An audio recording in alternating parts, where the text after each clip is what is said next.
बस वो दिन जल्दी आए, ऐसा ना हो कि जब वो दिन आए तब फादरी ना हो। मैं नहीं चाहता क्योंकि बहुत बीमार रहते हैं आजकल ना, डरता हूँ इस चीज़ से भी। बाकी काफ़ी लोग समझ रहे होंगे, जिसको जो समझना होगा समझ लेना। Love you all, Radhe Radhe, Hare Krishna, जय शिव शंकर, जय श्री राधे। दोस्तों, मैं ये व्लॉग बनाने की काफ़ी टाइम से सोच रहा था, लेकिन मैं डरता था कि लोग पता नहीं क्या सोचेंगे।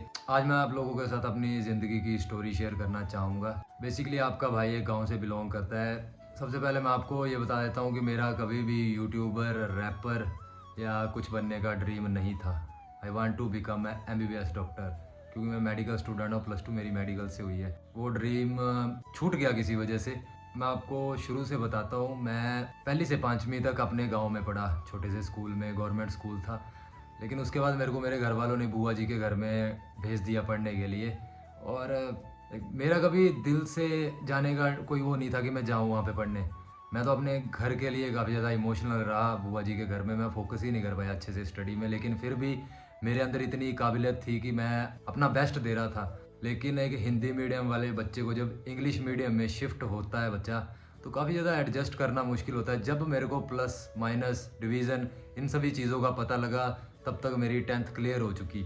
एक तो मेरे को इंग्लिश का कुछ समझ ना आए, और दूसरी तरफ से मेरे को मेरा फैमिली की भी याद यूद आती थी बहुत ज़्यादा। तो +2 तक मैं मतलब काफ़ी ज़्यादा रोया हूँ अपनी फैमिली के लिए। लाइक जब भी मैं यहाँ से जाता था मैं रोता था, जब आना तब मैं रोता था। ऐसा नहीं था कि मेरी बुआ और जो बुआइया जी हैं उन्होंने मेरे को कभी ये फील होने दिया कि मैं अपने परिवार से बाहर हूँ। उन्होंने तो मेरे को वैसा ही फील करवाया जैसे कि मैं अपनी फैमिली के साथ बैठा हूँ। लेकिन फिर भी यार, अपना परिवार अपना ही होता है। मैंने वहाँ पे बहुत ज़्यादा दुखी रहा हूँ मैं। मेरा कभी भी ड्रीम ही नहीं था कि मैं बुआ जी के घर में पढ़ूँ। अगर मैं यहाँ पे पढ़ता तो शायद मैं बेटर होता, या आज मैं कुछ बेटर चीज़ कर रहा होता। लेकिन फैमिली ने अपने डिसीजन के ऊपर मेरे को वहाँ पे डाला, उसका भी कोई फ़ायदा नहीं हुआ। जैसे तैसे करके +2 पास की, उसके बाद मैं आ गया घर। एंड जो मेरा ड्रीम था MBBS करने का, वो बीच में मैंने बोला हुआ था अपने फादर को कि मैं MBBS करना चाहता हूँ, लेकिन वो भी पूरे सपोर्ट में थे। जब मैंने उनको बोला कि मेरे से नहीं होगा, अगर मैं करूँगा भी तो मैं आपका पैसा सारा वेस्ट करवा दूंगा MBBS में, तब मेरे और मेरे फादर के बीच में जो रिलेशनशिप थे वो बिल्कुल ही ख़राब हो गए। मैंने अपना ड्रीम ही जो चेंज कर दिया। उनको मैं बोलता रहा 10th के बाद कि मैं MBBS करूँगा। 2017 में मैंने कॉलेज ज्वाइन किया था। वो एज ही ऐसी होती है कि बंदा सोचता है मैं ये भी कर लूँ वो भी कर लूँ। तो मैंने जैसे तैसे टाइम निकालने की कोशिश की, कॉलेज गया, वो भी छोड़ दिया, एग्ज़ाम ही नहीं दिए वहाँ पे जाके। फिर घर बैठ गया मैं 1 साल,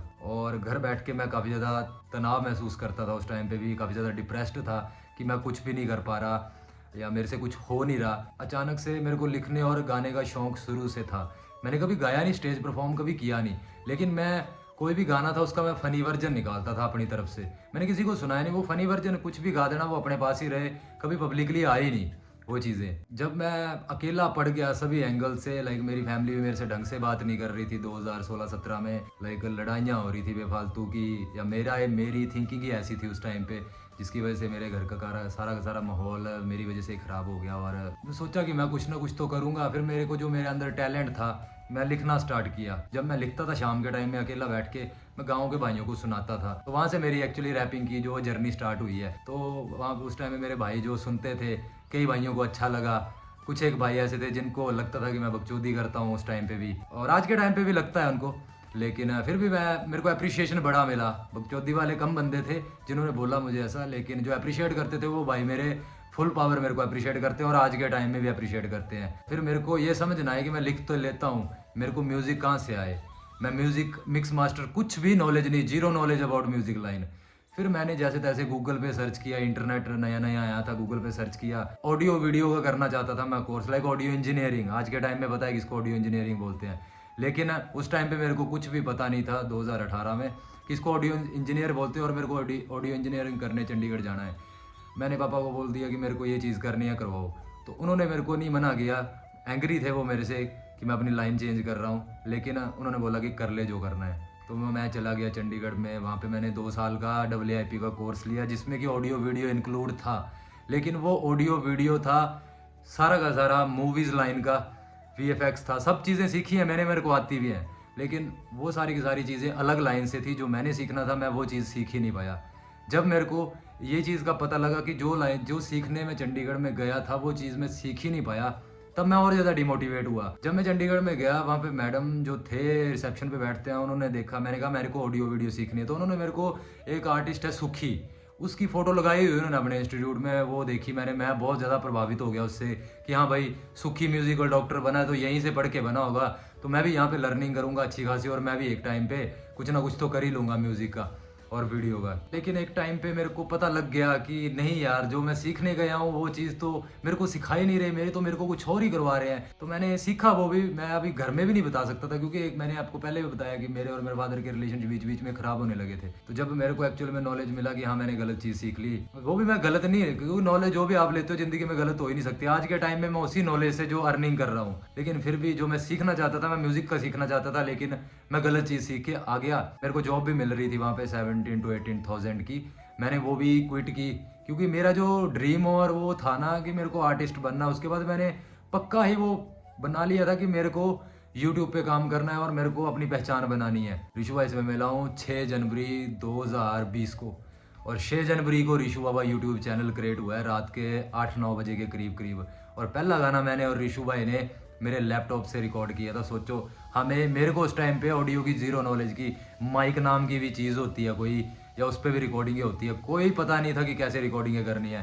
फिर भी मैंने और ऋषु भाई ने रिकॉर्डिंग की, पहला गाना ड्रॉप किया हमने, और हमारे गाने को 50 से 60 हज़ार व्यूज़ आए। अब काफ़ी लोगों ने अप्रिशिएट किया, क्योंकि ऋषु भाई को उस टाइम पे अच्छा खासा नाम चल रहा था टिकटॉक पे। जब वो मेरे पास आया था तब उसके 15,000 या 12,000 के करीब करीब फॉलोवर थे, एंड फिर धीरे धीरे वो ग्रोथ होती रही, एंड फिर हमने यूट्यूब पे ज़्यादा काम करना स्टार्ट कर दिया। DRR से RDR जब बना मैं, तो ऋषु भाई ने और हैप्पी भाई ने मेरे को ये नाम दिया है RDR बाबा का, और आज तक RDR बाबा, और मेरे को भी अच्छा लगा काफ़ी ज़्यादा नाम। ऋषु भाई के बारे में एक चीज़ बोलना चाहूँगा मैं, अगर आप लोग काफ़ी ऋषु भाई को देख के बोलते हो कि ये ऐसा है वैसा है, भाई उसके बंदे की ज़िंदगी में ना बहुत बड़ा स्ट्रगल है उसका भी। मेरे को नहीं पता, मैं अब बोलने वाला हूँ ऋषु भाई, अगर तेरे को बुरा लगेगा भाई मेरे को माफ़ करना, लेकिन भाई आप लोग उसको इतना बुरा भला बोलते हो ना भाई, उस बंदे की ज़िंदगी में कुछ ऐसी कंडीशंस आई थी जिसकी वजह से उसका आज का सारा फ्यूचर ख़राब है। मतलब ऋषु भाई ने अपना स्कूल 9th में छोड़ दिया, आज के टाइम में वो बंदा स्ट्रगल कर रहा है। उसके बाद उस बंदे ने और भी ज़्यादा मेहनतें की हैं। ऋषु भाई की स्टोरी भी मैं उसके साथ बैठ के आपके साथ शेयर करूंगा कभी, या उसके चैनल पे बोलूँगा कि भाई अपनी स्टोरी बोल। तो बहुत बड़ा स्ट्रगल है भाई उस बंदे का। मैं रहता हूँ ना भाई उसके साथ, मेरे को पता है उसका दिल कैसा है, मेरे को पता वो क्या थिंकिंग रखता है, मेरे को पता वो किसके बारे में क्या सोच रहा है। उसके बाद हमने गाने वगैरह ड्रॉप किए, फिर अच्छा खासा चल रहा था। फिर एक टाइम आया कोरोना आया। हाँ, काफ़ी लोगों को उस टाइम पे वहम होगा कि हमने पता नहीं कितना पैसा कमा लिया गानों से। कोरोना से पहले बताता हूँ, हमारे गाने 1.5 2 लाख गए भाई, हमने 0 रुपया कमाया, क्योंकि हमें इंडस्ट्रियल लाइन की ज़ीरो नॉलेज थी, हमारे पास म्यूज़िक नहीं था, हमारे पास कुछ भी नहीं था भाई। हमने जैसे तैसे करके ऑडियो ड्रॉप करते थे, हमें सिर्फ व्यूज़ से मतलब था, व्यूज़ आना चाहिए, हमने कभी पैसों का सोचा ही नहीं, और आज तक नहीं सोचते कि हमें व्यूज़ आ रहे हैं, हमें पब्लिक प्यार दे रही है, बहुत है। हमारे हर गानों पे कॉपीराइट पड़े हैं, अगर आपको विश्वास नहीं है तो मैं विद प्रूफ आपको बता सकता हूँ। आज के टाइम में अगर रिमूव कर दिए होंगे कॉपीराइट तो बात अलग है, लेकिन हमें कॉपीराइट पड़े हैं जो हमारे हाईएस्ट गाने के, हमने 0 अर्निंग की। हमारा पहला अर्निंग वाला गाना था पहाड़ी बावे, उससे भी कोई ज़्यादा अर्निंग नहीं की, 14-15 हज़ार अर्निंग बहुत बड़ी नहीं होती, लेकिन हमने फिर भी कोशिश की, हमने गाने ड्रॉप किए, अभी भी कर रहे हैं। फिर जनवरी मंथ में मेरी एक गलती के कारण हमारा चैनल हैक हो गया, वायरस आया लैपटॉप में जिसने सारी फाइल्स मेरी करप्ट कर दी। मेरे कुछ एक और भी प्रोजेक्ट चले थे, बड़े बड़े प्रोजेक्ट थे, छोटे मोटे प्रोजेक्ट थे, सारे प्रोजेक्ट का सत्यानाश। मेरी ज़िंदगी उस दिन मिट्टी होगी भाई। मैं जब रवि भाई के घर में था उस टाइम में मैं चैनल हैक हुआ हमारा, और मैं और ऋषु भाई मिट्टी हो गए उसके बाद से। तो हमने एक ऑडियो ड्रॉप की थी अपने ऋषु बाबा यूट्यूब चैनल पे लास्ट, तो उसके बाद चैनल हैक हो गया। फिर हमने ये चैनल क्रिएट किया, इस चैनल पे हमने एक गाना ड्रॉप किया जो कि 24,000 गया, तो पब्लिक का रिस्पांस ठीक रहा, पब्लिक धीरे धीरे एंगेज हुई। फिर हमने जैसे तैसे करके 1 मंथ बाद रवि भाई ने कोई स्कीम लगाई और हमारा चैनल वापस आ गया। तो उससे पहले जाना चाहिए था, लेकिन रवि भाई भी थोड़े डिस्टर्ब चले हुए थे अपनी कुछ प्रॉब्लम को लेके, जिस वजह से रवि भाई भी फोकस नहीं हो पा रहे थे। फिर मैंने ऋषु भाई से बात की कि भाई मैं इस चैनल को अपना ब्लॉगिंग चैनल बनाने वाला हूँ, ब्लॉग डाले, ब्लॉग में भी आपने प्यार दिया, काफ़ी अच्छा रिस्पांस दिया। कुछ पर्सनल इश्यूज थे जिसकी वजह से मैंने बीच में व्लॉग अपलोड करना बंद कर दिया, और चैनल की एवरेज यही है कि जब आप यूट्यूब पे काम कर रहे हो तो रेगुलर दो, डाउन कर दोगे तो डाउन हो जाएगा। तो मैंने एक ब्रेक दी, मेरे 3,000 से व्यूज़ सीधे डाउन हुए 2,500 पे। दूसरी ब्रेक दी, व्यूज़ डाउन हो गए 1,500 पे। तीसरी ब्रेक दी, मेरे व्यूज़ आ गए 500-700 पे, और उसके बाद 1-2 ब्रेक दी, 200-200 व्यूज़ आना शुरू हो गया। 200-200 व्यूज़ आना शुरू हुआ, मैं डिमोटिवेट हो गया कि नहीं भाई, अगर मैं बेस्ट भी कर रहा हूँ, लोग नहीं दे रहे थे इंटरेस्ट, तो मैंने बंद कर दिया। चैनल बंद करने का रीज़न ये भी था क्योंकि जितनी मैं उम्मीद लगा के बैठा था कि मेरे को मंथली चैनल से गिरना चाहिए उतना गिर नहीं रहा था। 2-2 3-3 महीने बाद एक पेमेंट आ रही थी। तो मेरे को लगा कि नहीं यार, मेरे को कुछ अर्निंग करनी पड़ेगी, घर बैठे बैठे नहीं होगा कुछ भी। घर वालों से भी कितना का लेना होता है यार। एक टाइम पे मेरे को खुद ही शर्म आने लगी थी। तो मैंने जॉब ज्वाइन की। पता ही होगा, काफ़ी लोगों को ब्लॉग भी देखा होगा। जॉब ज्वाइन की, 1 साल वहाँ पे भी काम ठीक आया भाई को। तो मेरा चला हुआ था सिस्टम, लेकिन उसके बाद से वहाँ पे काम आना बंद हो गया। और भाई ने बोला कि अब प्रोजेक्ट बेस चलेगा, प्रोजेक्ट आएंगे तभी तेरी जॉब है, नहीं तो नहीं है। तो वहाँ पे भी मेरे को एकदम से झटका सा लग गया। मैं यूट्यूब चैनल को भी छोड़ गया, दूसरी साइड से जॉब भी मेरी छूट गई। लेकिन अब मैं अर्निंग कैसे करूँ? तो 2 महीने जो मैंने काटे ना भाई, वो बड़े बुरे तरीके से काटे। फिर 2 महीने बाद मेरे फ्रेंड था जो मेरे को काफ़ी टाइम से सजेशन दे रहा था कि इंडीड पे जॉब ढूंढो। तो मैंने इंडीड पे अपना रिज्यूम वगैरह बनाया, डाला, मेरे को जॉब मिल गई, मैंने काम किया। उसके बाद मैंने बाइक भी ली, ईएमआई पे चली हुई है बाइक, कैश दे के नहीं खरीदी है। अभी बात करूँ तो इंडीड पे भी मेरे को काम कम आ रहा है।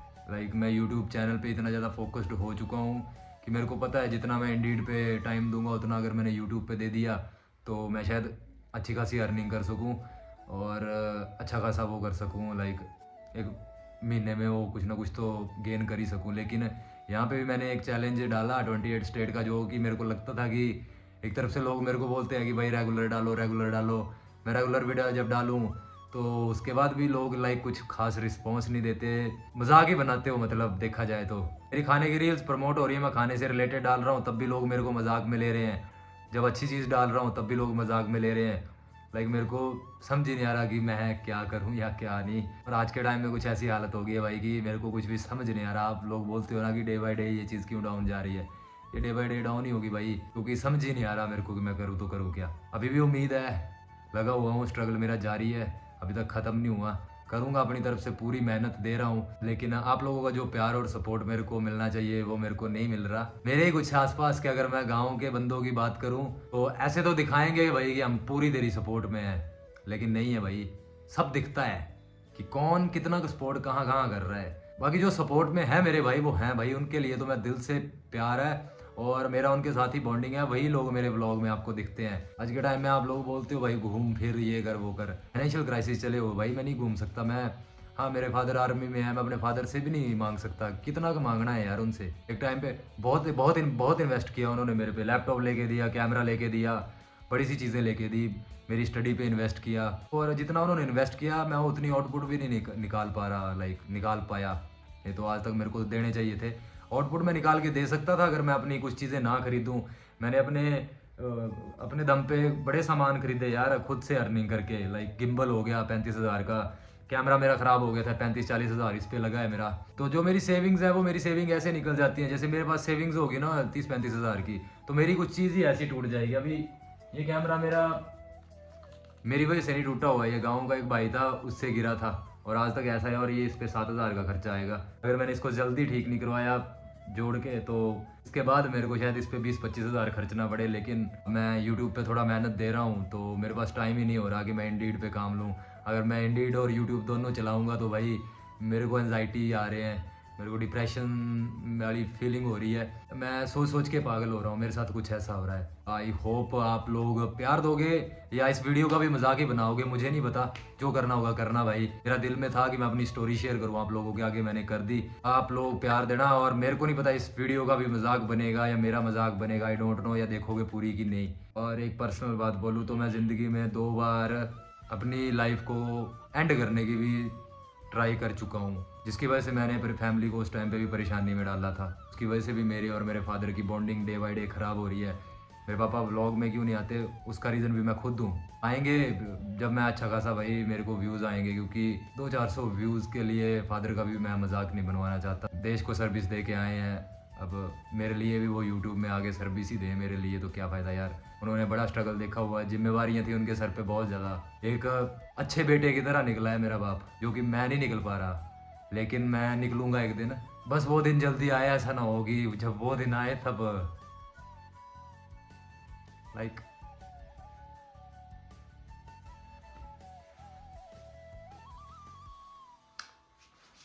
फादर ही ना हो। मैं नहीं चाहता क्योंकि बहुत बीमार रहते हैं आजकल ना, डरता हूँ इस चीज़ से भी। क्योंकि काफ़ी लोग समझ रहे होंगे, जिसको जो समझना होगा समझ लेना। Love you all, Radhe Radhe, Hare Krishna, जय शिव शंकर।